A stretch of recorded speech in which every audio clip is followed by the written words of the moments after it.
가만히 생각해 보세요. 어떤 사람들과 대화를 나누고 나면 기분이 좋아지는 반면 어떤 사람들과 이야기하고 나서는 왠지 모르게 소외감이나 불쾌함이 남아있지 않나요? 물론 악의를 가지고 말하는 사람들도 있지만 대부분은 선한 의도를 가지고 있음에도 불구하고 무의식적으로 상대방을 불편하게 만드는 말투나 행동을 하는 경우가 많습니다. 그런데 더 놀라운 것은 우리 자신도 모르는 사이에 이런 실수를 반복하고 있을 수 있다는 점이죠.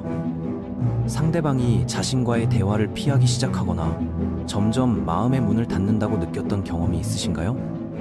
이런 상황이 반복된다면 당신 탓이 아닐 수도 있지만 동시에 완전히 무관한 것도 아닐 수 있어요. 문제는 당신이 전하고자 하는 메시지 자체가 아니라 미세하지만 지속적으로 관계의 균열을 만드는 소통 방식에 있을 가능성이 높습니다. 마치 물방울이 떨어져서 바위에 구멍을 만드는 것처럼요. 오늘은 많은 사람들이 무의식 중에 저지르는 상대방으로 하여금 거리감을 느끼게 만드는 5가지 대화 패턴에 대해 자세히 살펴보겠습니다. 이런 패턴들을 파악하고 개선한다면 분명 더 나은 관계를 만들 수 있을 거예요. 첫 번째 습관은 상대방이 아직 이야기를 마치지도 않았는데 성급하게 끼어드는 거입니다. 이런 행동이 얼마나 흔한지 한번 생각해 보세요. 우리는 모두 이런 경험을 해본 적이 있을 거예요.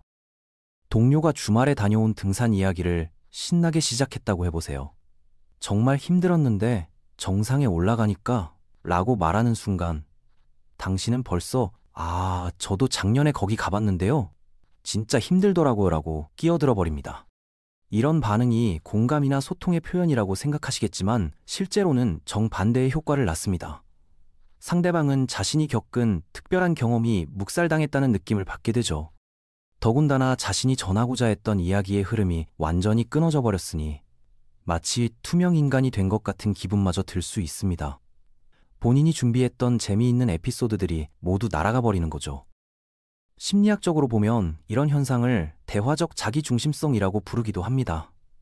다른 사람에게 집중이 향하는 순간에도 자신에게 관심을 돌리려는 무의식적 욕구가 작동하는 것이죠. 하지만 여기서 중요한 건 스토리텔링이 단순한 정보 전달이 아니라는 점입니다. 누군가가 본인의 경험담을 들려준다는 것은 자신의 일부분을 나누어 준다는 의미거든요.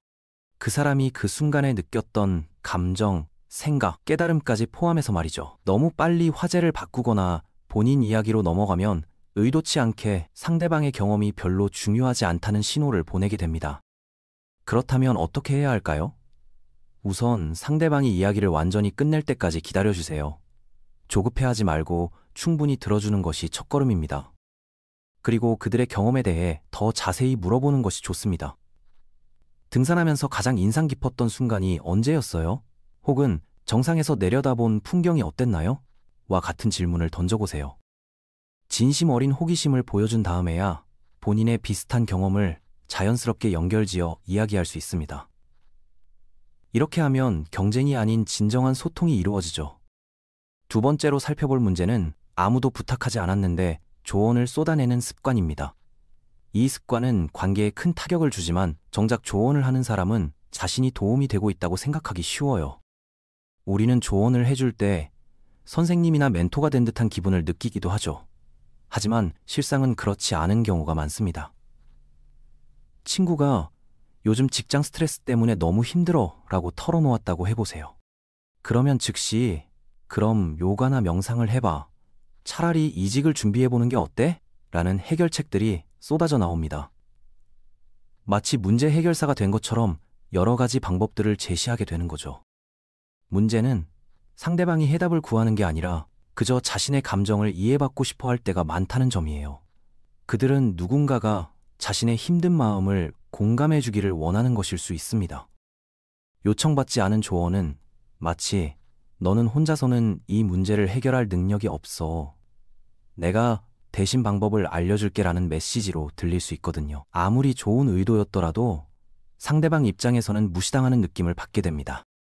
더 나아가서 상대방은 자신의 판단력이나 문제 해결 능력을 의심받고 있다는 인상을 받을 수도 있어요. 이런 반복적인 경험은 그들로 하여금 당신 앞에서 자신의 고민을 털어놓기를 꺼리게 만들 수 있습니다. 대부분의 상황에서 사람들이 원하는 것은 공감과 이해입니다. 해결책이 아니라 자신의 힘든 마음을 알아달라는 거죠. 때로는 단순히 들어주는 것만으로도 충분한 위로가 되는 경우가 많아요. 그러니까 바로 조언을 하기보다는 지금 이야기를 들어드릴까요? 아니면 제 생각을 말씀드릴까요? 라고 먼저 물어보는 것이 훨씬 좋습니다. 이런 작은 배려가 상대방에게 선택권을 주고 대화의 주도권을 존중한다는 느낌을 전달해 줍니다. 연구 결과에 따르면 사람들은 성급하게 문제를 해결하려고 드는 사람보다 자신의 감정을 진심으로 받아주는 사람에게 더 큰 친밀감을 느낀다고 하네요. 결국 관계에서는 해결 능력보다 공감 능력이 더 중요할 때가 많은 것 같습니다. 세 번째로 주의해야 할 습관은 상대방의 모순된 행동을 지적하는 것입니다. 이런 행동은 정직함이나 일관성이라는 그럴듯한 명분 뒤에 숨어 있어서 더욱 교묘하죠. 누군가 다이어트 중이라 건강한 음식만 먹으려고 해요 라고 말했는데 나중에 그 사람이 치킨을 시켜 먹는 모습을 보고 아까 건강식만 드신다고 하지 않으셨어요? 라고 말하는 상황을 떠올려 보세요. 설사 악의가 없었다고 하더라도 상대방은 감시당하고 있다는 기분을 느끼게 됩니다. 자신의 일관성 없는 행동이 남들 앞에서 지적당하면서 당황스럽고 방어적인 감정이 들어오는 거죠. 심리학에서는 이것을 사회적 정체성에 대한 위협이라고 설명하는데 특히 사소한 부분에서 이런 공격을 받는 걸 좋아하는 사람은 아무도 없습니다.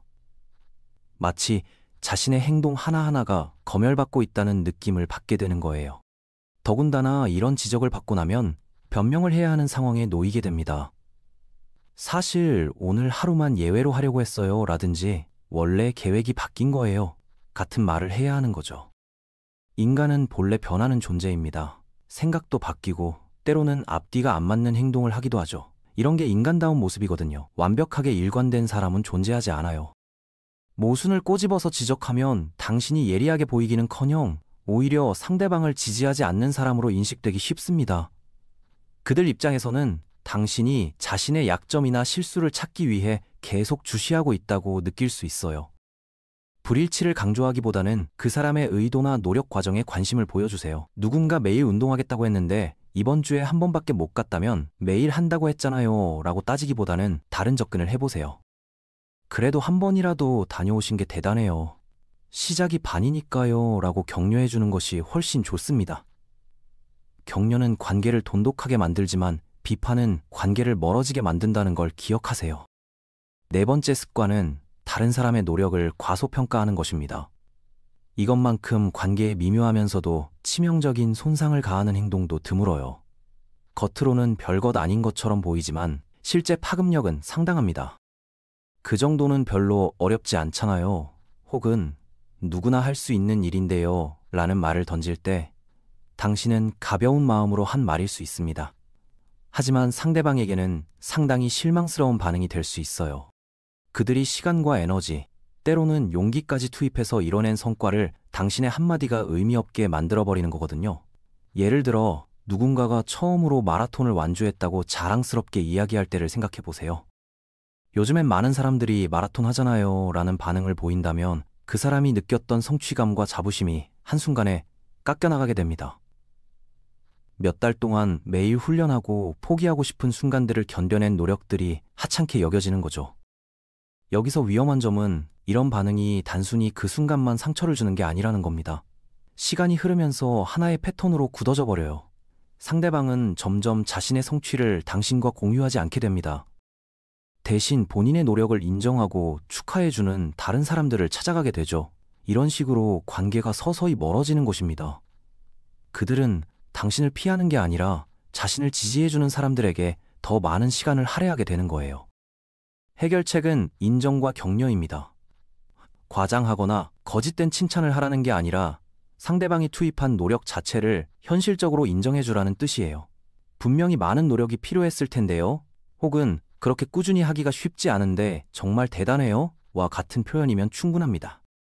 사람들이 자신의 노력을 인정받는다고 느낄 때 자존감도 높아지고 당신과의 관계도 더욱 돈독해집니다. 무엇보다 그들은 계속해서 자신의 경험과 성취를 당신과 나누고 싶어 하게 될 거예요. 마지막으로 가장 미묘하면서도 파괴적인 5번째 습관을 살펴보겠습니다. 바로 사소한 실수나 틀린 정보를 즉시 바로잡는 것이에요.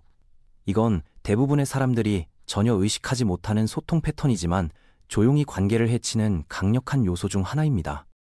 상대방이 지난번 목요일에 우리가 같이 영화 보러 갔던 거 기억나? 라고 말했는데 실제로는 금요일이었다고 해보세요.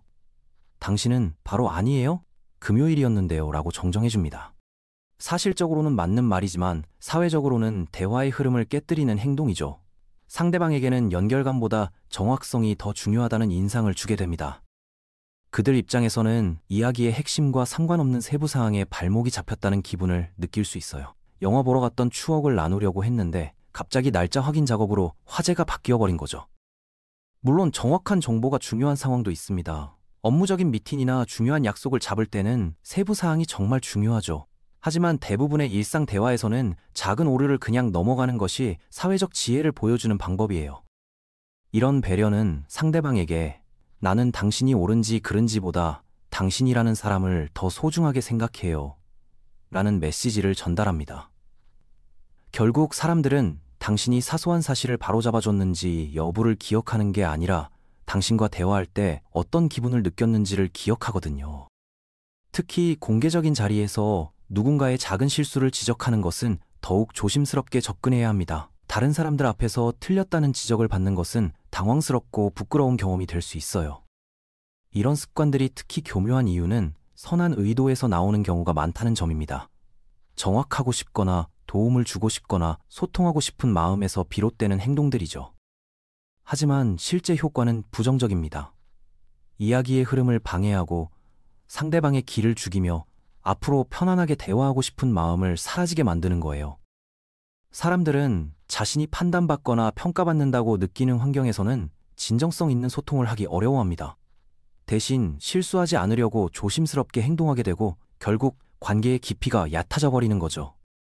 정리하자면 이야기를 성급하게 끊어버리는 것, 요청받지 않은 조언을 쏟아내는 건, 모순된 점을 지적하는 것, 노력을 깎아내리는 것, 그리고 사소한 틀린 부분을 바로잡는 것이 관계를 서서히 망치는 5가지 패턴입니다. 이런 습관들은 나쁜 마음에서 나오는 것이 아닙니다. 보통은 연결되고 싶고 도움이 되고 싶고 정확하고 싶은 마음에서 하는 행동들이죠. 하지만 결과적으로는 관계를 약화시키고 사람들로 하여금 당신과 함께 있을 때 자신이 소중하게 여겨지지 않는다는 느낌을 받게 만듭니다. 더 단단한 관계를 만들고 싶다면 해답은 명확합니다. 존중과 호기심, 그리고 인정을 최우선으로 삼으세요. 사람들은 자신의 말이 경청받고 이해받고 인정받는다는 느낌을 원합니다. 당신이 그런 감정을 선사할 수 있다면 그들은 계속해서 당신 곁으로 돌아올 것입니다. 당신이 완벽해서가 아니라 당신이 그들로 하여금 자신에 대해 좋은 감정을 느끼게 해주기 때문이죠. 결국 좋은 관계의 핵심은 상대방이 당신과 함께 있을 때 더 나은 자신이 될 수 있다고 느끼게 해주는 것입니다. 이런 마음가짐으로 대화에 임한다면 분명 더 의미 있는 인간관계를 만들어갈 수 있을 거예요.